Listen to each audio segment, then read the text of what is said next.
నమస్కారం, వార్తలకు స్వాగతం. ముందుగా ముఖ్యాంశాలు. YCP leader Botsa Satyanarayana press meet. Jagan Reddy మళ్లీ 9న ప్రమాణ స్వీకారం చేస్తారని ధీమా వ్యక్తం. Congress leader Shabbir Ali press meet. పలు అంశాలపై వివరణ.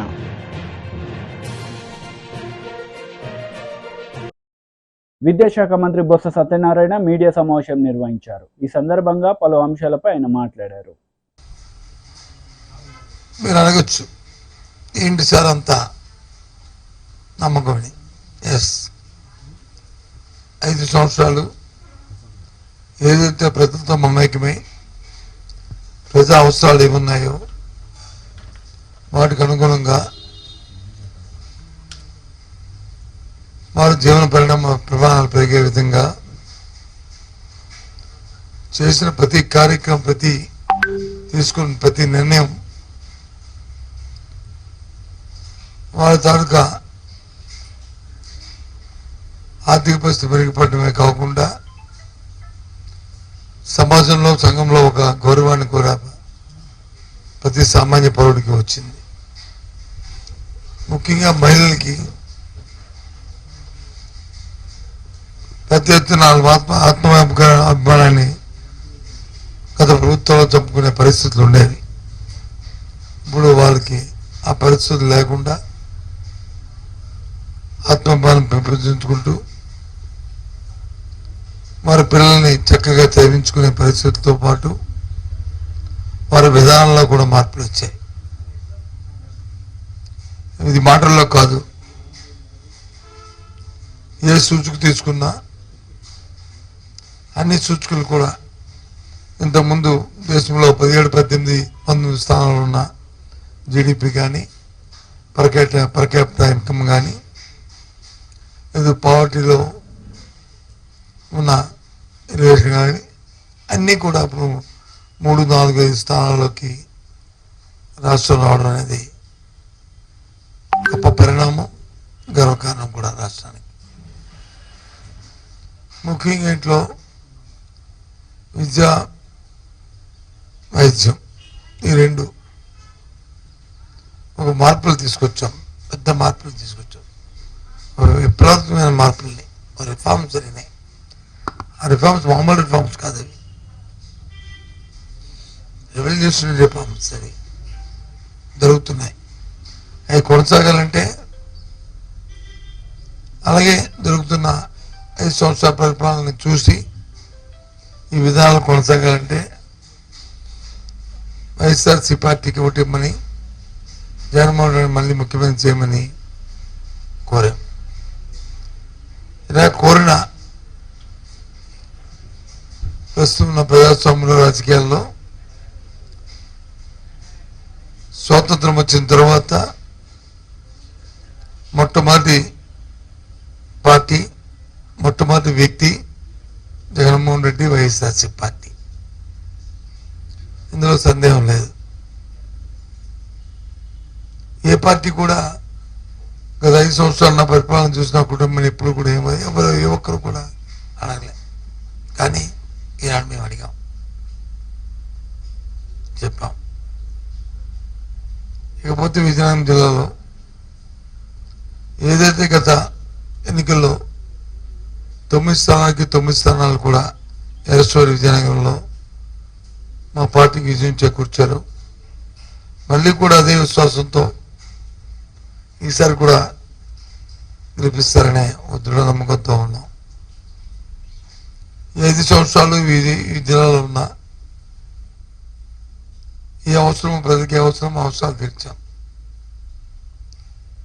విద్యాపరంగా కానీ, వైద్యపరంగా కానీ, సంక్షేమ కార్యక్రమాల్లో దళాలు లేకుండా, మధ్యవర్తులు లేకుండా, అవినీతి లేకుండా అన్ని కార్యక్రమాలు చేశాం. అదే నమ్మకంతో మళ్ళీ 9 స్థానాలు వస్తాయని దృఢ విశ్వాసంతో ఉన్నాం. ప్రజలు కూడా పెద్ద ఎత్తున మాకు ఓటును కూడా ఇచ్చారు. అనుకున్న దానికంటే 1-2% ఇంకా ఎక్కువ ఎన్నికల్లో ప్రజలు పాల్గొని పార్టీ పట్ల, జగన్మోహన్ రెడ్డి గారి పట్ల మా పార్టీ అభ్యర్థుల పట్ల మా పట్ల అందరూ కూడా. టీడీపీ లీడర్ మీడియా సమావేశం నిర్వహించారు. ఈ సందర్భంగా పలు అంశాలపై ఆయన మాట్లాడారు. డబ్బు, ఈ డబ్బుతో ఈ ప్రజాస్వామ్యయుతంగా కానీ ఇక ఏం లేదు.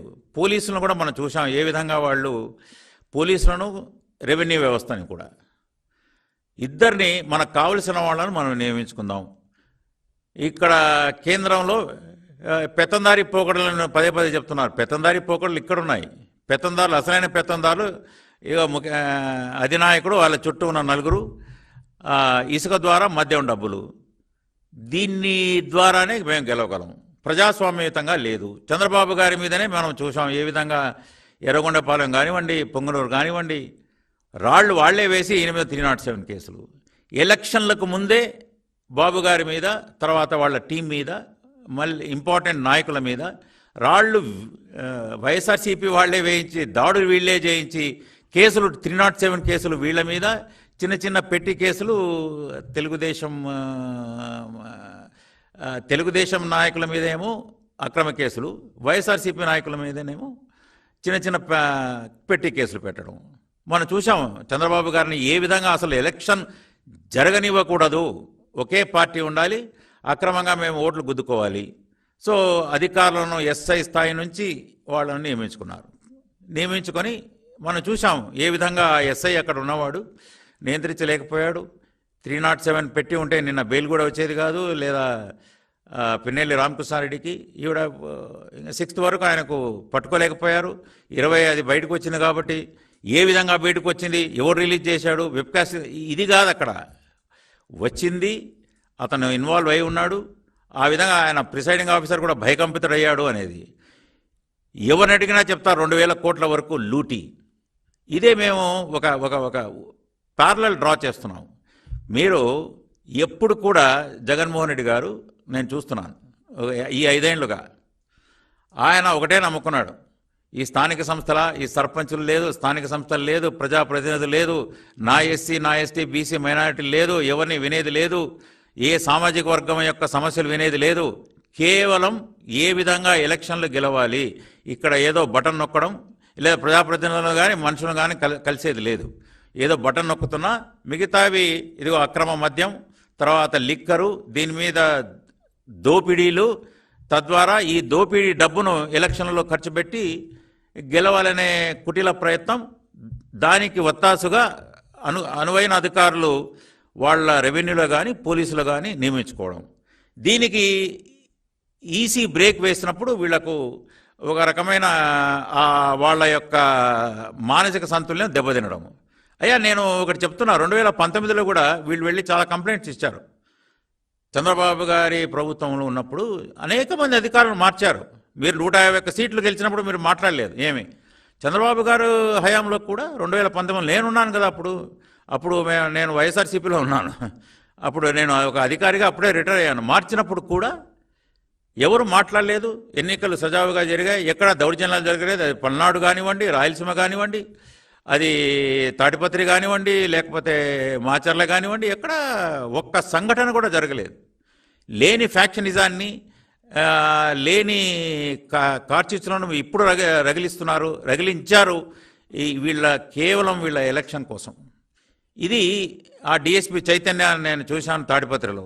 ఆయన ఇప్పటికీ ఎవరు పిలిచారో, ఎవరు రమ్మన్నారో ఇంతవరకు అధికారుల దగ్గర సమాధానం లేదు. అసలు 307లు ఎందుకు పెట్టలేదు?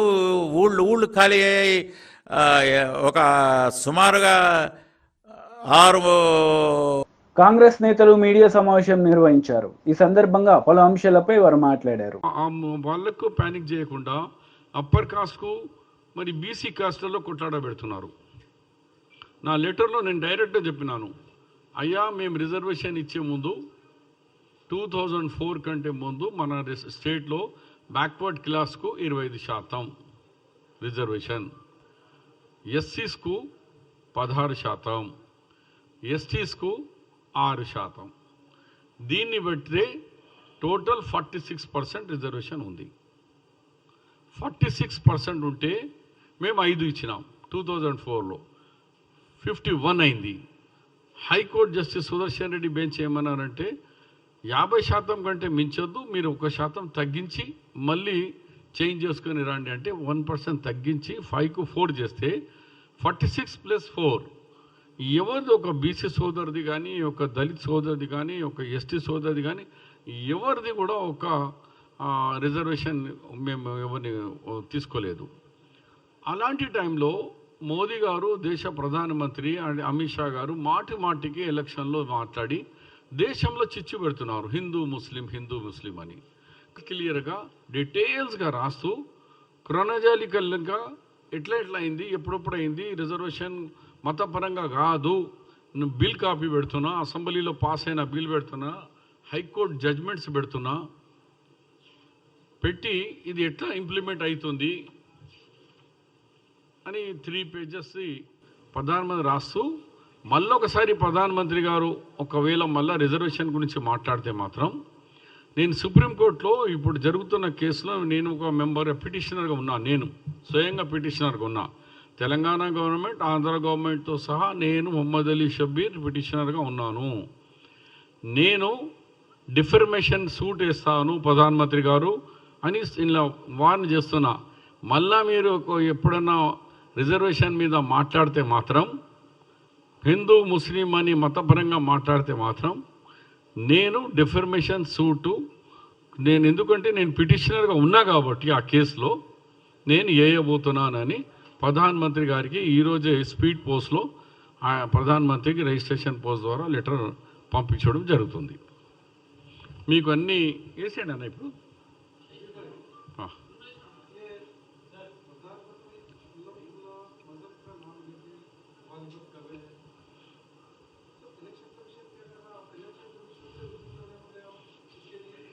इलेक्शन कमीशन तो सबको मालूम है कि इलेक्शन कमीशन का क्या काम क्या हो रहा है, आप देख रहे हैं. तो मैं कह रहा हूँ कि सुप्रीम कोर्ट में मैटर इज सब जुडिस है, तो सुप्रीम कोर्ट इलेक्शन कमीशन से भी बड़ा है और ये मैटर 5 जजेस के सामने अभी पेंडिंग है, फैसला नहीं हुआ. तो ये मैटर सब जुडिस रहे जब उसके ऊपर पब्लिकली नहीं बोल सकते. इससे पहले अमित शाह जी यहाँ पर इलेक्शन में बोल के गए थे म्यूनसिपल इलेक्शन में, तो हमने पिटीशन दिया. तो सुप्रीम कोर्ट के एडवोकेट ने वहाँ सुप्रीम कोर्ट ने बुला के पूछा कि आपको किसने राइट दिया कि पब्लिकली आप आकर रिजर्वेशन, जबकि अदालत में पेंडिंग है, अदालत का फैसला भी आप आवाम में कर रहे हैं क्या? वो तो अमित शाह के एडवोकेट उन्होंने कहा कि नहीं हमारे होम मिनिस्टर ने ऐसा नहीं कहा, तो मसला पेंडिंग हो गया. लेकिन इस इलेक्शन तो पूरा उसी पे चला, यानी SC ST BC मुस्लिम रिजर्वेशन पे. एक देश का प्रधानमंत्री ये नहीं बोल सकता कि मैं मुसलमानों को रिजर्वेशन को ख़त्म कर दूंगा. और हम बोल रहे हैं कि ये मज़हब के नाम पे रिजर्वेशन नहीं दिए हम ये उनकी जो बैकवर्डनेस है, उनका जो समाजी पिछड़ापन है, उसको देख कर दिए हैं. अब सैयद को नहीं है, खान को नहीं है, पठान को नहीं है, मुग़ल को नहीं है, इस तरीके से शिया को नहीं है, बहुत सारे लोगों को नहीं है रिजर्वेशन. जो लोग पेशे से हैं, हजाम है, धोबी है, खसाब है, चमड़े वाले साहब है, सांपों वाले हैं, पत्थर फोड़ने वाले हैं, बंदर को खिलाने वाले हैं, रीछों को नचाने वाले हैं, उन्हीं लोगों को रिजर्वेशन दिया गया है. फिर उसके बाद प्रधानमंत्री या पढ़कर झूठ बोल रहे, तो इसीलिए मैंने डॉक्यूमेंट्री प्रूफ के तौर पर लेटर में देकर वार्निंग में लिख रहा हूँ कि प्राइम मिनिस्टर जी बहुत हो गया. अब अगर इसके बाद तुमने निकाले तो एक तो अदालत की तौहीन कर रहे, और अदालत के अंदर जो पेंडिंग है वो इश्यू को तुम पब्लिकली बात कर रहे. మాజీ మంత్రి కేటీఆర్ మీడియా సమావేశం నిర్వహించారు. ఈ సందర్భంగా పలు అంశాలపై ఆయన మాట్లాడారు. వరకు చల్లబడ్డాడు మనిషి. ఏమైంది మరి? డిసెంబర్ 9 పోయింది, జనవరి 9 పోయింది, ఫిబ్రవరి 9 పోయింది, మార్చి పోయింది, ఏప్రిల్ పోయింది, మే కూడా పోయింది. ఇంకో 2 రోజులు అయితే జూన్ 9 వస్తుంది, 6 నెలలు నిండుతాయి. అయిందా రుణమాఫీ? అయిందా ఎవరికన్నా రాష్ట్రంలో? ఇంకేం చెప్పిండు? 500 బోనస్ ఇస్తా కింటాల్కు. దేవరకొండలో వడ్లు వండుతాయా? పండే ఇక్కడ దొడ్డు వడ్లు వండిస్తారా, సన్న వడ్ల? 85-90% దొడ్డు బియ్యమే వండిస్తారు.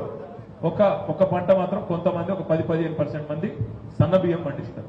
ఎంత మోసం, ఎంత దొంగలంటే కాంగ్రెస్ వాళ్ళు క్వింటాల్కి 500 బోనస్ అన్నాడు. అప్పుడు చెప్పలే దొడ్డు వడ్లు అని చెప్పలే, సన్న వడ్లు అని చెప్పలే. మేనిఫెస్టోలో ఏం రాసిండు అన్న రాసి పెట్టిండు. ఇవాళ క్వింటాల్ వడ్లకు ఎంఎస్పి 2183 ఉంది. రేపు నా ప్రభుత్వం వస్తే 500 అదనంగా ఇస్తా, రెండు కలిపితే 2683 రూపాయలు మీకు వస్తుందని చెప్పిండు. ఇక్కడ మీరందరు రైతు బిడ్డలే కాబట్టి నేను అడుగుతున్నా, 2183 ఎంఎస్పి దేనికి? సన్నవడ్లకా దొడ్డు వడ్లకా? దొడ్డు వడ్లకు. సన్నవడ్లకు 20 రూపాయలు ఎక్కువ ఉంటుంది ఎంఎస్పి. వాడు పెట్టిందేమో దొడ్డు వడ్లకు బోనస్ ఇస్తా అని మేనిఫెస్టోలో పెట్టిండు. 2183 అంటే దొడ్డు వడ్ల ఎంఎస్పి పెట్టి దాని మీదకెళ్ళి 500 ఇస్తా అని చెప్పి నిన్నగాక మొన్న క్యాబినెట్ అయిపోయిన తర్వాత సావు కబురు సల్లగా చెప్తున్నాడు. ఏమన్నాడు? ఏమేం బోనస్ అనేది సన్నవడ్లకే ఇస్తామంటున్నాడు. ఎంత మోసం అంటే, సన్నవడ్లు పండించే రైతులకు తెలుసు, వాళ్ళకు మార్కెట్ బాగుంటే అప్పుడప్పుడు 3000 రూపాయల దాకా వస్తుంది సన్నవడ్లు. వానికి ఏ బోనస్ అవసరం లేదు సన్నవడ్లు పండించడానికి. ఎందుకంటే మార్కెట్లో మంచిగా మిల్లర్ వస్తాడు, కల్లంకాడికి వస్తాడు, వాడే కొంట పోతాడు, 3000 రూపాయలు తీసుకొని పోతాడు. అవసరమైతే మార్కెట్ బాగుంటుంది. అప్పుడప్పుడు 27 వస్తుంది, అప్పుడప్పుడు 25 వస్తుంది, అప్పుడప్పుడు టైం బాగుంటే 3000 దానికి కూడా వస్తుంది. వానికి బోనస్ అవసరం లేదు, ఏం లేదు. మరి ఇప్పుడు కాంగ్రెస్ ప్రభుత్వం యొక్క డొల్లతనం, వాళ్ళ దివాలాకోరు రాజకీయం, వాళ్ళ చిల్లరతనం ఏంది అంటే, అవసరం ఉన్నోనికేమో ఇయ్యరంట. 1800 అమ్ముకుంటున్న ఆయనకేమో ఇయ్యరు, కానీ 2700 అమ్ముకుంటే ఆయనకేమో ఇస్తామని చెప్పి ఇలా అవసరం లేని కాడ ఇచ్చే అవసరం లేదు కాబట్టి ఇలా దివాలాకోరు మాటలు మాట్లాడుతూ ఉన్నారు. అదే విధంగా ఇంకొక మాట చెప్పిండు రేవంత్ రెడ్డి. కేసీఆర్ 10,000 ఇస్తుండు, నేను 15,000 ఇస్తా, రైతు బంధు కాదు రైతు భరోసా ఇస్తా అన్నాడు.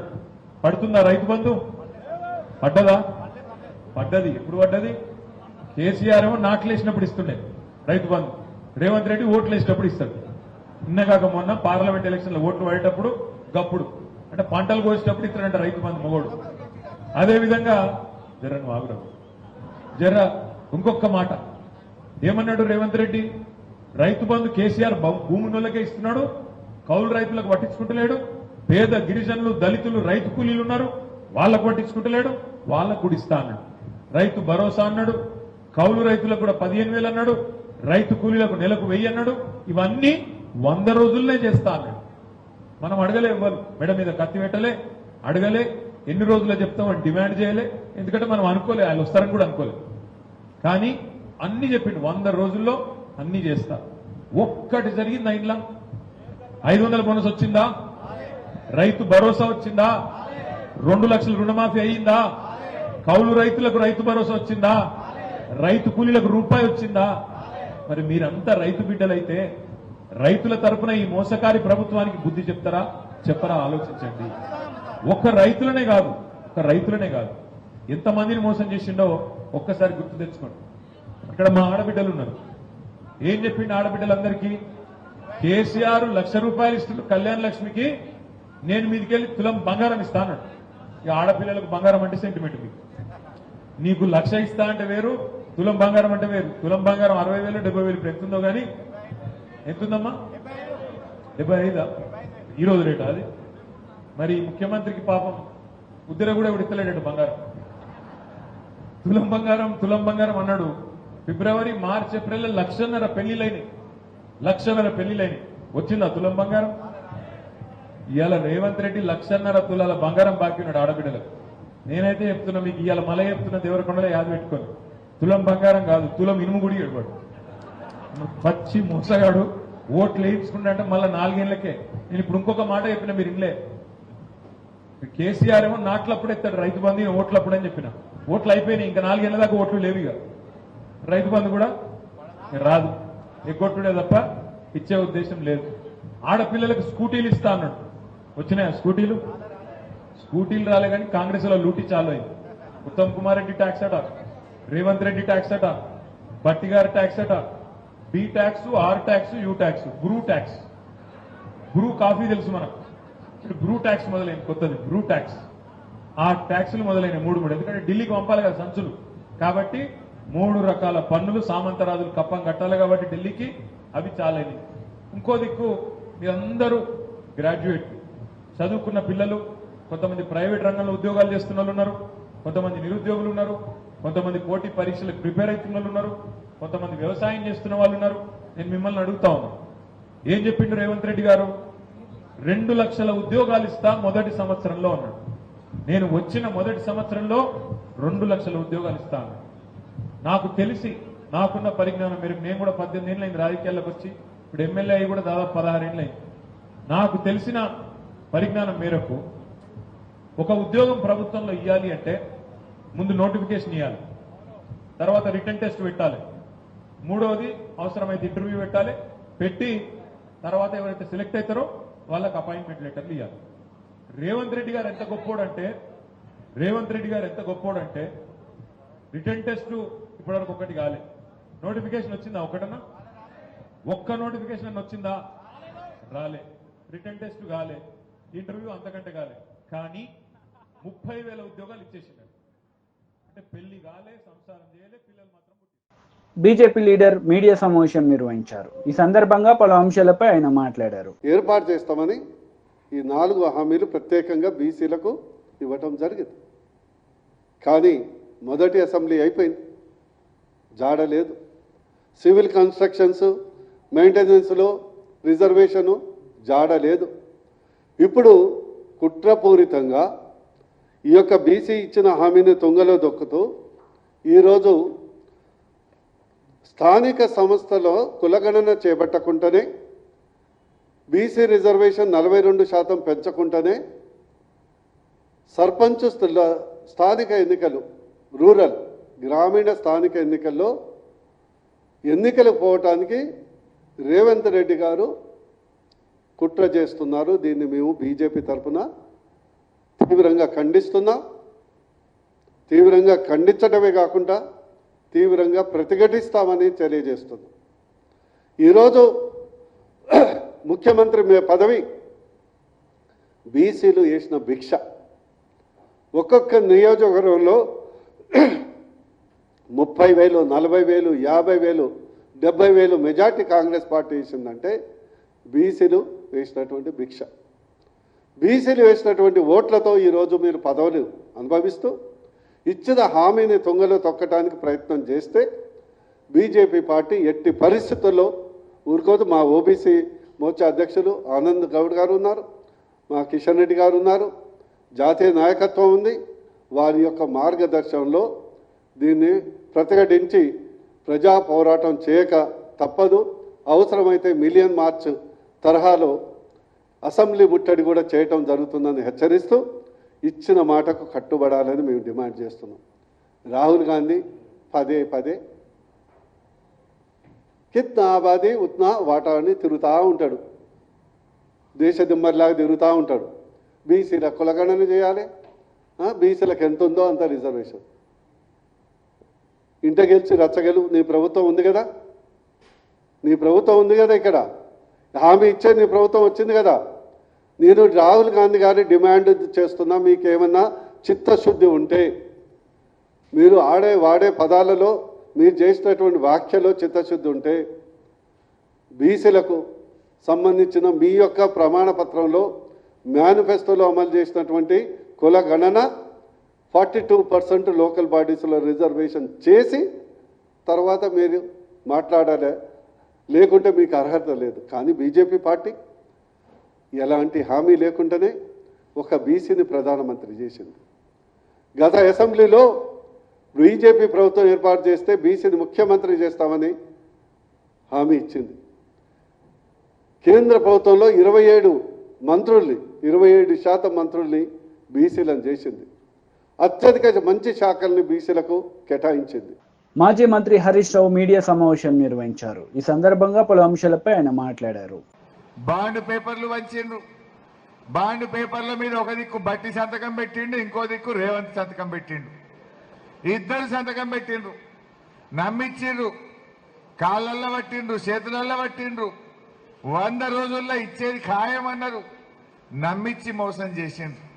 నిజంగా అమలైనయా? 6 గ్యారెంటీలు అమలైనయా?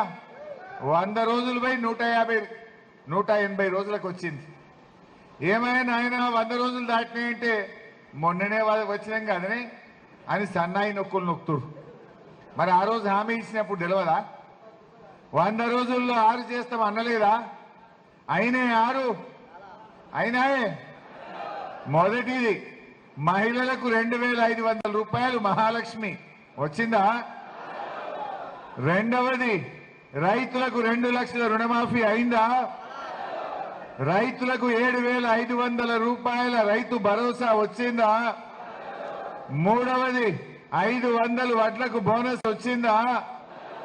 నాలుగవది నిరుద్యోగ భృతి 4000 అందిందా? ముసలోళ్ళకు అవ్వ తాతలకు 4000 పెన్షన్ వచ్చిందా?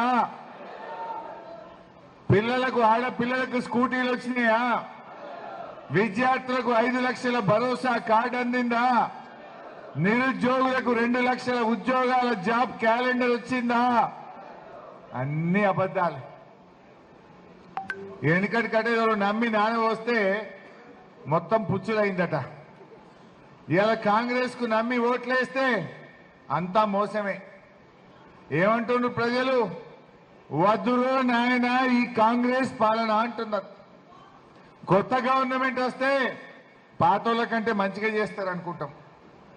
ఏమన్నా 2 పనులు మంచిగా అయితే అనుకుంటాం. ఎన్నికల్లో ఇచ్చిన హామీలు అమలైతే అని ఆశపడతాం. అది ఏందో ఏమో ఈ కాంగ్రెస్ ముంగడి పోతలేదు, బండి అంతా రివర్స్ గేరే వెనుకకే పోతున్నది. కాంగ్రెస్ వచ్చింది, ఇవాళ బోనకల్ల రోజు నల్ల నీళ్ళు వస్తున్నాయే, దినం తప్పించి దినమైంది. మదిరకు పోతే 2 రోజులకోసారి అయింది. ఖమ్మం పోతే 2 రోజులకోసారి వస్తుంది. గ్రామాల్లో వారం రోజులకు ఒకసారి నల్లా వస్తున్నది. కేసీఆర్ ఉండగా 5 ఏళ్ళు రోజు నీళ్ళు వస్తాయి ఎట్లా? ఈ కాంగ్రెస్ వల్ల 5 నెలలనే మంచినీళ్లు మాయమైతే ఎట్లా అని నేను అడుగుతా ఉన్నా. కరెంటు కేసీఆర్ ఉండగా బావి కాడ 24 గంటలు వచ్చింది, ఇలా 14-15 గంటలు కూడా వస్తలేదు. కరెంటు విషయంలో వెనుకకు పోయింది, మంచినీళ్ళల్లో వెనుకకు పోయింది. సర్కార్ దవాఖానకు పోతే కేసీఆర్ కిట్లు బంద్ అయినాయి, న్యూట్రిషన్ కిట్లు బంద్ అయినాయి, కిట్లు బంద్ అయినాయి, తిట్లు మోపైనాయి. కాంగ్రెస్ వాళ్ళని మాట్లాడిస్తే అయిపోయా తిట్టుడే తిట్టుడు. ఎన్ని రోజులు బతుకుతారు నాయన? ఇంకెన్ని రోజులు కేసీఆర్ని తిట్టుకుంటూ బతుకుతారు? తిట్లు బంద్ చేయండి, కిట్లు చాలు చేయండి. ప్రజలకు ఇచ్చిన హామీలు అమలు చేయండి, 6 గ్యారంటీలు అమలు చేయండి, లేకపోతే ప్రజలు తిరగబడతారు, జాగ్రత్త అని చెప్పి హెచ్చరిస్తా ఉన్నా.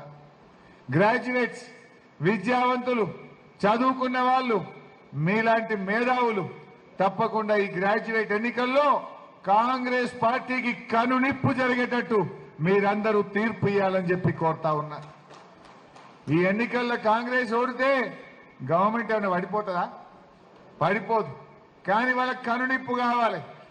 ఎందుకు ఓడగొట్టిందంటే గ్రాడ్యుయేట్లకు 2 లక్షల ఉద్యోగాలు ఇస్తామని మోసం చేసిండ్రు, 4000 నిరుద్యోగ భృతి ఇస్తామని మోసం చేసిండ్రు, ఫీజులు తగ్గిస్తామని టెట్ ఫీజు 2000కు పెంచిండ్రు. అబద్ధం. వార్తలు ముగించే ముందు ముఖ్యాంశాలు మరోసారి. YCP leader Botsa Satyanarayana press meet. Jagan Reddy మళ్లీ 9న ప్రమాణ స్వీకారం చేస్తారని ధీమా వ్యక్తం. Congress leader Shabbir Ali press meet. పలు అంశాలపై వివరణ.